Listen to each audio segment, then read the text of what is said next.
दीपावली कुनै धार्मिक पर्व होइन। यो पर्व पृथ्वीको यस क्षेत्रको भूगोलसँग सम्बन्धित छ, किनकि हामी उत्तरी गोलार्धमा छौं। यही नै दीपावलीको महत्व हो। कसैले धन्वन्तरी र त्रयोदशी शब्दलाई काटेर धनतेर बनाइदिए। जे स्वास्थ्यसँग सम्बन्धित थियो त्यो सम्पत्तिको बारेमा हुन पुग्यो।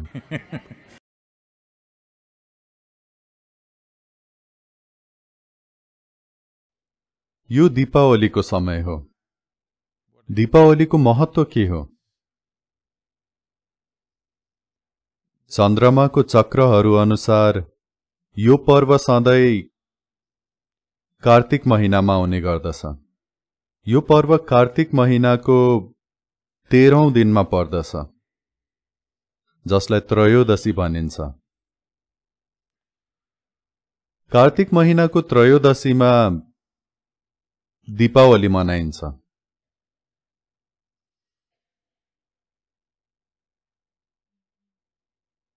परम्परा अनुसार यसको विज्ञान के हो भने On this day, everybody worships. On the Deepavali day, everybody is supposed to worship Dhanvantari, the deity dedicated to one's health and well-being. दीपावलीमा सबैजनाले धन्वन्तरी देवताको पूजा गर्छन्, जो स्वास्थ्य र खुशियालीको प्रतीक मानिन्छन्। धन्वन्तरी देवतालाई आयुर्वेदको स्रोत मानिन्छ, किनकि आयुर्वेद लामो आयु र स्वस्थ जीवनको विज्ञान हो। मलाई यो त थाहा छैन कुन समयमा त्यस्तो भयो, किनकि त्यहाँको भाषा शैली नै त्यस्तै छ।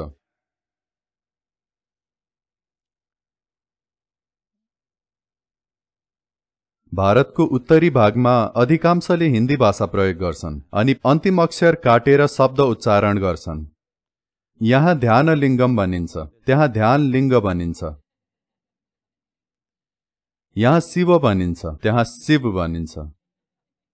यहाँ राम भनिन्छ भने त्यहाँ राम भनिन्छ।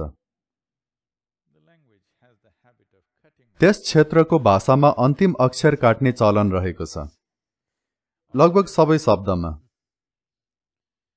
कृष्ण, कृष्ण।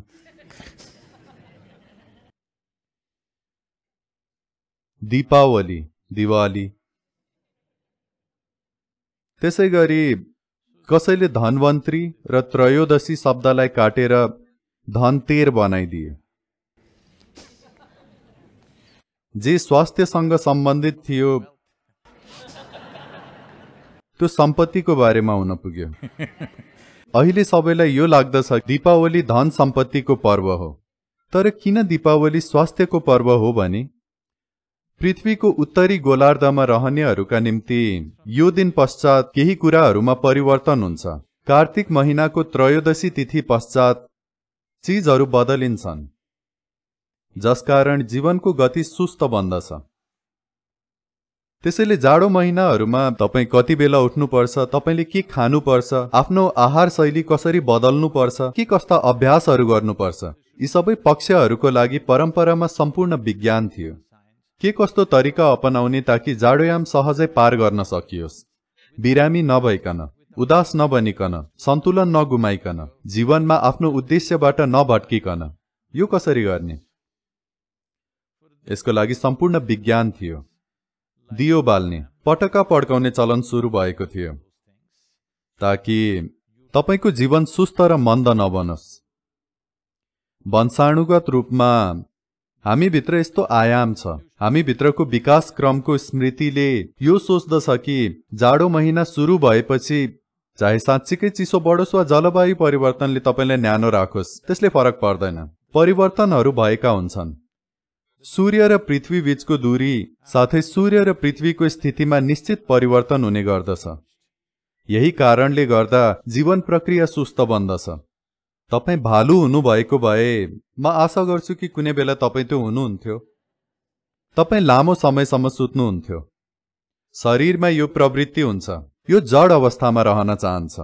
तपाईलाई यो थाहा छ कि छैन, यो समयमा बिउ टुसाउँदैन। यस क्षेत्रमा कसैले पनि अबबाट पुष महिनासम्म बिउ रोप्दैनन्, किनकि बिउ पुरै टुसाउँदैन, वा भनौं अरू ऋतुहरूमा जसरी बिउ अंकुरित हुन सक्दैन। यस समयमा उत्तरी गोलार्धमा सबै थोक सुस्त हुन्छन्। जीवन सुस्त हुने भएकोले हामी आफूलाई ऊर्जावान राख्नको लागि थुप्रै कुराहरू गर्दछौं ताकि हामी साच्चीकै सुस्त नबनौं र जडतामा नफसौं। एक तरिकाले आफ्नो विकास क्रमलाई अगाडि धकेल्न खोजिरहेका हुन्छौं। अवश्य हामी अरू प्राणीहरू भएको भए कतै गुटुमुटिएर बस्ने थियौं, तर अब हामी मनुष्य भएका छौं, आफ्नो जैविकीबाट माथि उठेका छौं। म थुप्रै कुराहरू अनुमान गरिरहेको छु।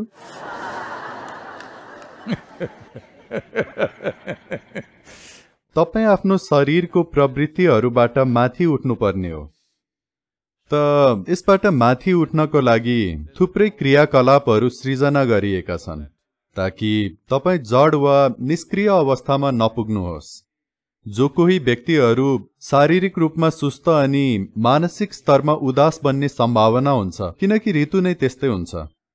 धेरै चिसो हुने देशहरूमा निश्चय पनि मानिसहरूले यो अनुभव गर्छन्, हो कि होइन? यस्तो देखिएको छ कि मिनेसोटा राज्यमा आत्महत्याको संख्या सबैभन्दा उच्च जाडो महिनामा हुने गर्दछ। साथै उत्तरी युरोपका देशहरूमा पनि यस्तो हुने गर्दछ, किनकि तपाईभित्र थुप्रै कुरा सुस्त बन्दछन्। पृथ्वीको उत्तरी गोलार्धमा तपाई मात्र नभई सबै थोक सुस्त बन्छन्, किनकि सूर्यसँग हाम्रो सम्बन्ध बदलिएको हुन्छ, जुन यस धरतीमा जीवनको मूल स्रोत हो। पृथ्वीमा ऊर्जाको मूल स्रोत सूर्य हो। तपाईले सोलर प्यानल ठड्याउनु भएकोले होइन, सूर्य नै ऊर्जाको स्रोत रहेको छ। अहिले उत्तरी गोलार्धमा पृथ्वी र सूर्यको सम्बन्ध बदलिएको हुन्छ। पृथ्वी सूर्यबाट टाढा जाने भएकोले धेरै कुराहरू सुस्त हुँदै जान्छन्, विशेष गरी यो महिनाको 13औं दिनपछि, जसलाई कार्तिक त्रयोदशी भनिन्छ। कार्तिक त्रयोदशी। त्यसैले समायोजनको लागि यहाँ विभिन्न कुराहरू गर्ने गरिन्छ। यो महिनाबाट सामान्यतया परम्परा अनुसार महिला र पुरुषको भूमिकामा सट्टापट्टा हुने गर्छ। उदाहरणको लागि यो हरेक गृहिणीको दिनचर्याको एउटा हिस्सा हुने गर्थ्यो, जुन अहिले लोप हुँदैछ। ग्रामीण ठाउँमा अझै पनि छ। बिहान सबैभन्दा पहिला महिलाले घर सफा गरेर आँगनमा लिपपोत गरी केही आकृतिहरू बनाउँछिन्। दुर्भाग्यवश अहिले उनलाई एउटा मात्रै डिजाइन बनाउन आउँछ, त्यसैले त्यही मात्र बनाउँछिन्। या त पेन्ट गरिएको छ वा उनी बनी बनाउ चित्र लिएर त्यसैमाथि बनाउँछिन्। तर खासमा चामलको पिठो प्रयोग गरिनुपर्छ हरेक दिन, सोमबार, मंगलबार, यस्तै गरी हप्तैभरि हरेक दिन उनले खास खास चित्र बनाउनु पर्ने हुन्छ, ज्यामितीय आकृतिहरू, ताकि त्यसबाट निश्चित प्रकारको ऊर्जा घरमा प्रवेश गरोस्। यदि पूर्णिमा हो भने एक प्रकारको डिजाइन, औँसी हो भने अर्को प्रकारको डिजाइन, यसरी 28 वटा विभिन्न आकृतिहरू हुने गर्थे। अनि कुन दिन कुन बनाउनु पर्छ भन्ने बारे राम्रो ज्ञान थियो। त जाडो महिनाहरूमा आकृति बनाउने काम पुरुषको जिम्मामा हुने गर्छ। अनि यो एकमात्र यस्तो महिना हो जहाँ पुरुषहरू बिहानै बाटोतिर गीत गाउँदै जाने गर्छन्। सबेरै उनीहरू गीत गाउँदै हिँड्नु पर्ने हुन्छ। आज पनि केही ग्रामीण ठाउँहरूमा यो चलन जारी छ, गाउँघरमा केही हदसम्म छ, साथै शहरी क्षेत्रमा पनि अचेल बिस्तारै यो पुनः सुरु हुँदै गएको छ। बिहान सबेरै सूर्योदयको समयमा उनीहरू बाटोमा निस्किन्छन्, बाजागाजा र संगीतको साथमा, किनकि पुरै शहरलाई यो चाहिएको हुन्छ। आज ठूला ठूला शहरहरू बनेका छन्, अन्यथा गाउँघरको कुरा गर्ने हो भने त्यहाँ बस्ने सबैलाई बाजागाजा र संगीत चाहिन्छ, ताकि त्यो पुरै प्रणालीमा स्पन्दित हुन सकोस् अनि मानिसहरू जडतामा नफसुन्, उनीहरूको प्रणाली सुस्त नबनोस्। सबैजसो सांगीतिक उत्सवहरू यसै समयमा हुने गर्छन्। तपाईले यो थाहा नहुन सक्छ, विश्वको सबैभन्दा विशाल सांगीतिक उत्सव चेन्नईमा हुने गर्दछ, जहाँ 45 दिनसम्म 1800 भन्दा बढी सांगीतिक प्रस्तुतिहरू हुन्छन्। सम्भवतः यो कुरा धेरैलाई थाहा नहुन सक्छ। यो समयमा त्यस हदसम्मको विशाल सांगीतिक माहौल सृजना गरिन्छ। यी सबै थोक गरिनुको उद्देश्य मानिसहरू निष्क्रिय नबनुन् भन्ने हो। तपाईभित्र रहेका कोशिकाहरूको गतिविधि सुस्त हुनु हुँदैन, अन्यथा त्यसले तपाईको जीवनमा थुप्रै जटिलताहरू निम्त्याउँछ। त्यसैले दीपावली त्यसैको बारेमा हो। तपाईले प्रकाश देख्न सक्नुहुन्न भने पटकाहरू छन्, ताकि तपाईँ यसै पनि बिउजिनु हुनेछ। बिहान 4:30 बजेतिर मानिसहरू चारैतिर पटकाहरू पड्काउन सुरु गर्छन्, ताकि सबैजना बिउजिउन्, सबैजना जीवन्त बनुन्, किनकि यो महत्त्वपूर्ण छ। जाडो याममा सूर्योदय हुनु अगाडि नै तपाईँ बिउजिनु पर्छ। सूर्यको पहिलो किरण घाँसको पत्ता वा किरा वा फट्याङ्ग्रामा पुग्नु हुँदैन। सूर्यको पहिलो किरणले तपाईलाई स्पर्श गर्नुपर्छ। यो प्रतिबद्धता हुनुपर्छ कि सूर्योदय हुनु अगाडि बाहिर निस्किएर तपाईले सूर्यको पहिलो किरण स्पर्श गर्नुपर्छ, जमिनले होइन।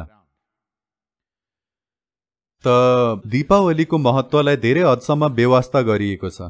तैपनि मानिसहरू ससानो झुण्डमा नाचिरहेका छन्, केहीले पटका पड्काइरहेका छन्। यो चलनलाई फर्काउनु अपरिहार्य छ। विशेष गरी चिसो हुने स्थानहरूमा केही कुराहरू फर्काउन सकिए निकै राम्रो हुने थियो। Because Diwali is not a religious festival, it's got something to do with our geographical location on this planet, because we are in the northern hemisphere.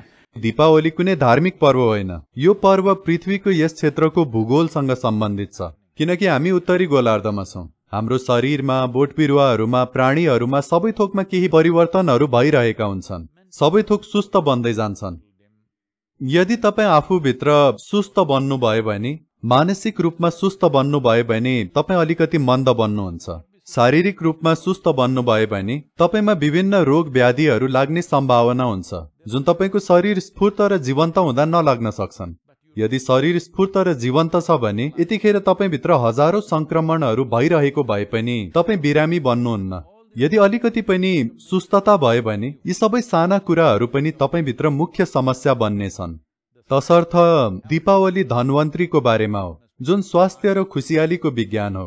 तपाईले पुष महिनासम्म सबै थोकलाई जीवन्त राख्नुपर्छ। तपाईलाई संगीत चाहिन्छ, अझ बढी उज्यालो चाहिन्छ, दियो बाल्न सक्नुहुन्छ, आफ्नो निम्ति सेरोफेरोलाई जीवन्त राख्न थुप्रै कुराहरू चाहिन्छन्, ताकि तपाईँ तल नखस्किनुहोस्, साथै विभिन्न नकारात्मक शक्तिहरूको फन्दामा नपर्नुहोस्, जसले जति बेला पनि हामीमा प्रभाव पारिरहेका हुन्छन्। कोही त्यसमाथि तैरिरहेका हुन्छन्, कोही त्यसमै डुबिरहेका हुन्छन्।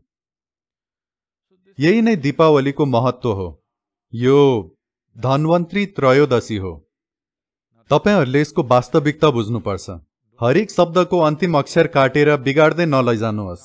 धन्वन्तरीलाई धन, त्रयोदशीलाई 13, त्यसरी बिगाड्दै नलैजानुहोस्।